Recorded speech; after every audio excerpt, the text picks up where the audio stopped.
What has become of Longhorn Lesters? I'll be damned. Is this how I'm going to be remembered? Hush it up!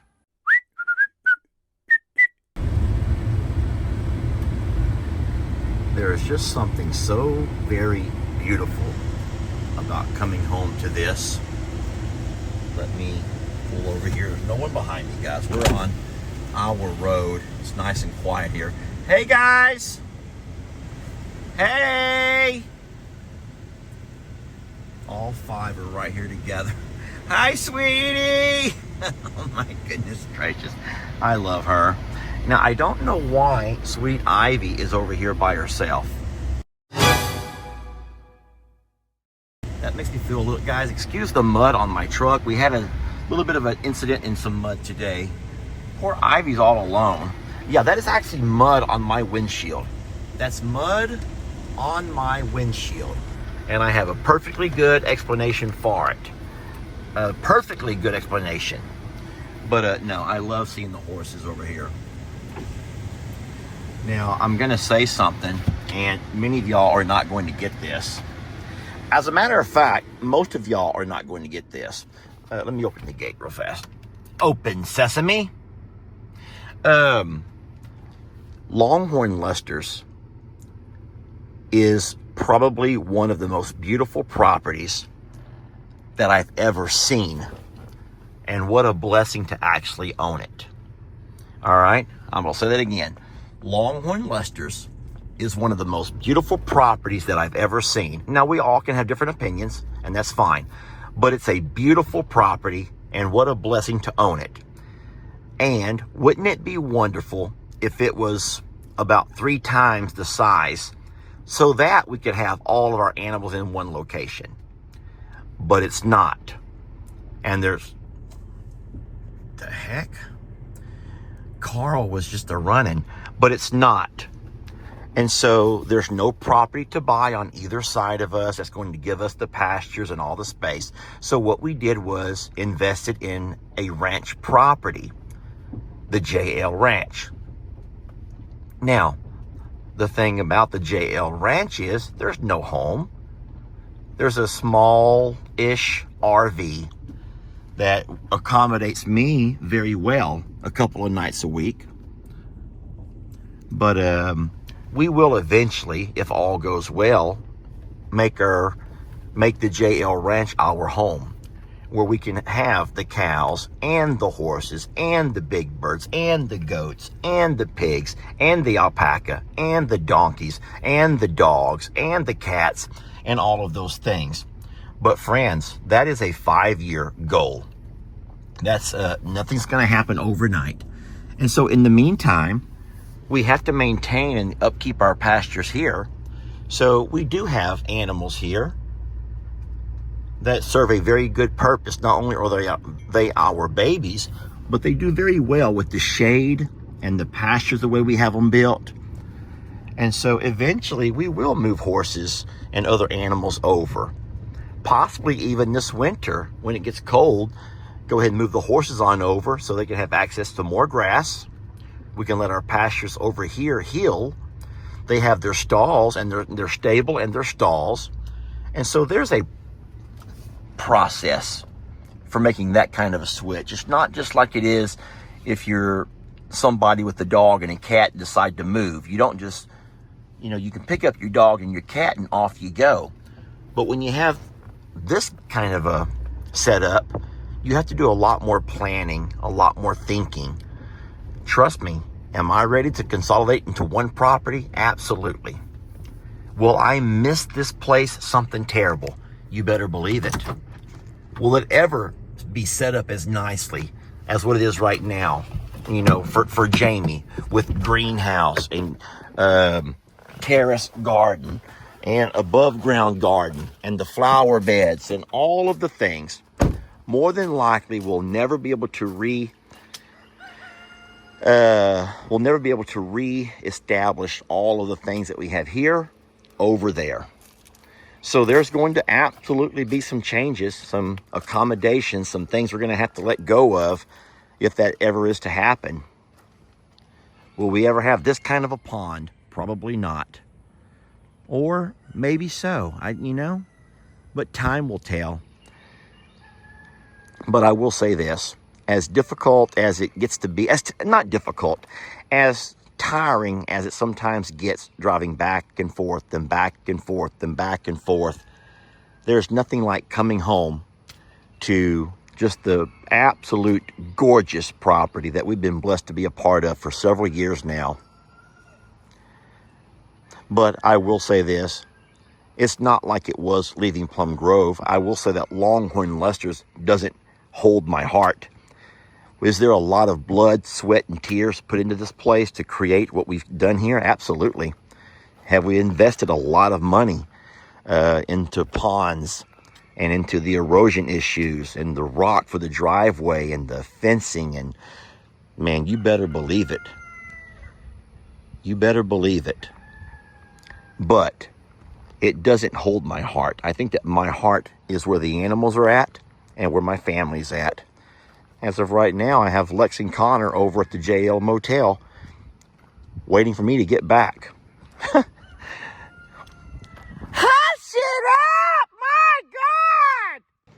All I'm trying to say is this is not a forever thing. What we're doing right now with back and forthing it is not forever. But things like this take a lot of time and planning. Jamie works, guys. Jamie works. And she cannot sit and work from an RV along with the boys playing and all of the things. So this is a family decision that's going to take some time.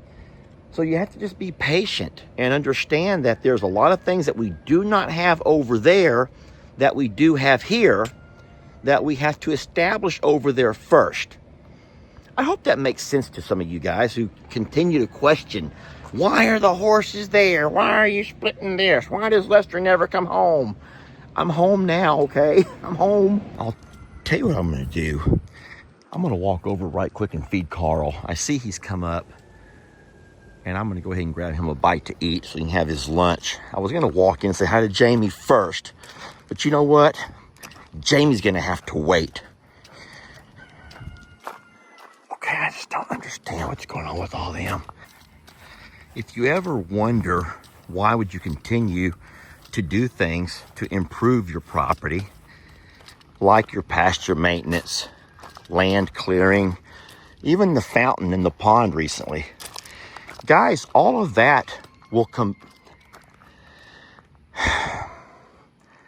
All of that will come back to benefit us if we ever put it onto the market. I don't know what the housing market looks like now, and we're not in a place to sell now anyway. But one of these days, if we ever do, decide to list the 20 acres here, compared to when we bought it, now we can list it with having 2 large ponds. Now it can be listed with having fencing around the entire property, wood fencing.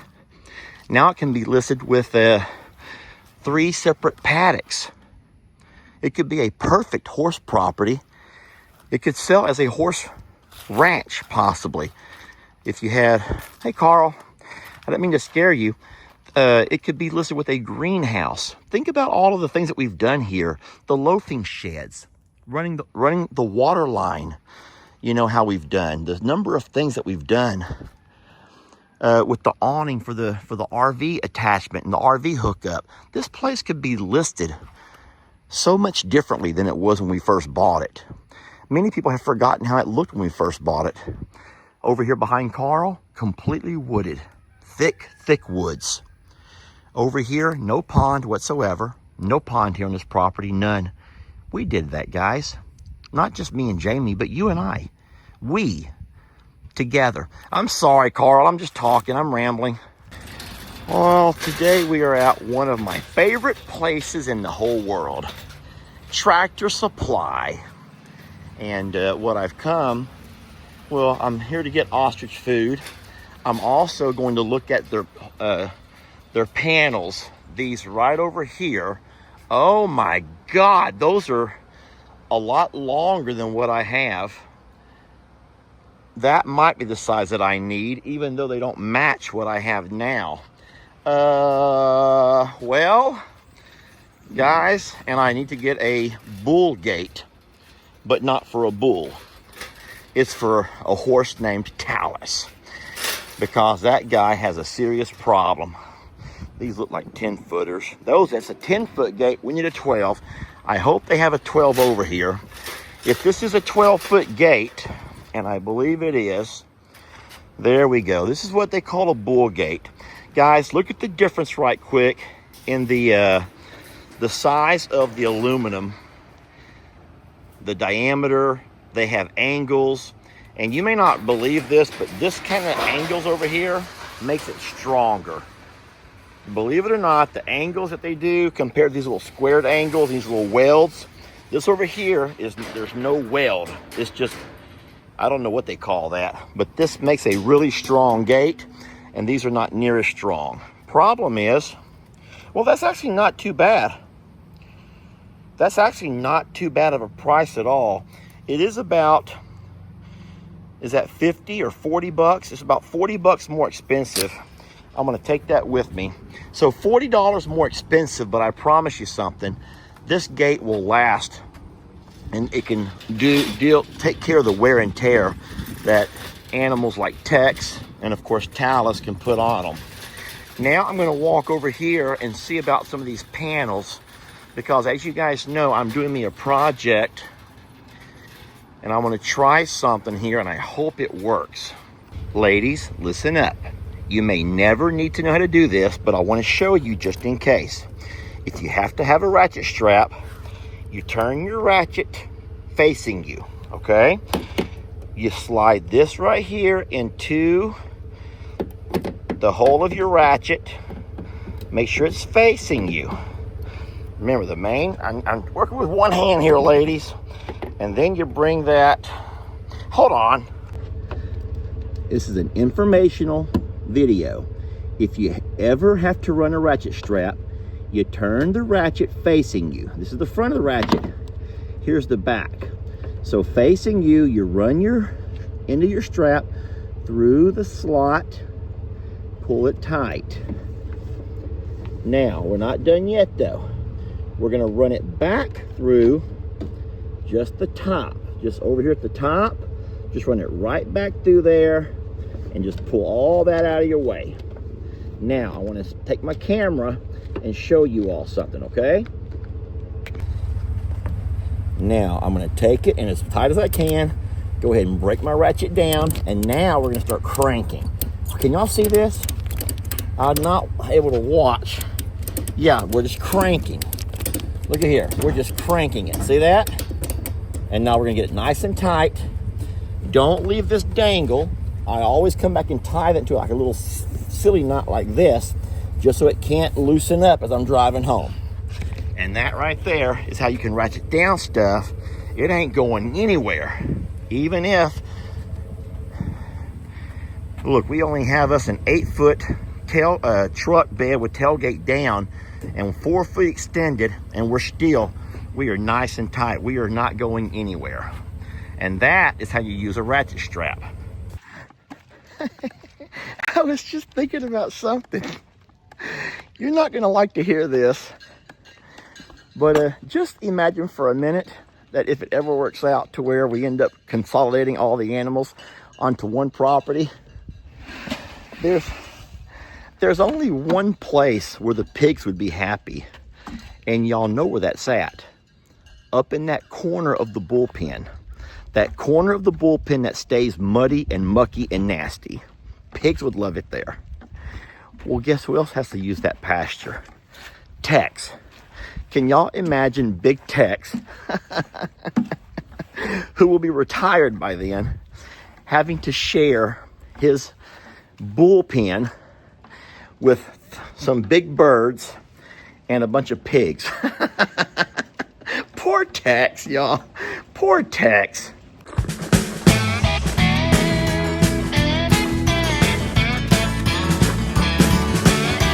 Don't let your troubles fester, Come watch Longhorn Lester. Yeah, something like that.